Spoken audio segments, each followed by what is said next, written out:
Khamenei మృతి చెందడంతో ఆయన స్థానంలో తాత్కాలిక సుప్రీం లీడర్గా అయతుల్లా అలీ రెజా అరాఫీ నియమితులయ్యారు. మరోవైపు ఖమేనీని మట్టుబెట్టడంపై ఒక్కొక్కరి స్పందన ఒక్కోలా ఉంది. ఖమేనీని హతమార్చడాన్ని అమెరికా, ఇజ్రాయెల్ సమర్థించుకున్నాయి. China, Russia ఖండించాయి.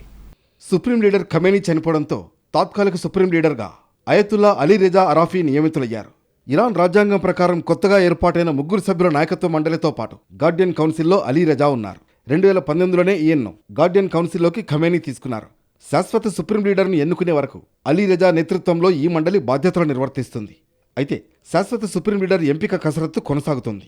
Iran supreme leader ఖమేనీని హతమార్చడాన్ని అమెరికా, ఇజ్రాయెల్ సమర్థించుకున్నాయి. యుద్ధంలో కీలక పురోగతి సాధించామని ప్రకటించాయి. అయితే ఖమేనీని హతమార్చడాన్ని చైనా, రష్యా ఖండించాయి. అమెరికా, ఇజ్రాయెల్ చర్య నైతికం కాదన్నాయి. చర్చలు జరుగుతున్న సమయంలో ఇరాన్పై దాడులు చేయడం సరికాదన్నాయి. ఇది ఇరాన్ సార్వభౌమాధికారం, భద్రతను ఉల్లంఘించడమే అని ఐక్యరాజ్య సమితి సూత్రాలను తుంగలో తొక్కారని చైనా, రష్యా అభిప్రాయపడ్డాయి.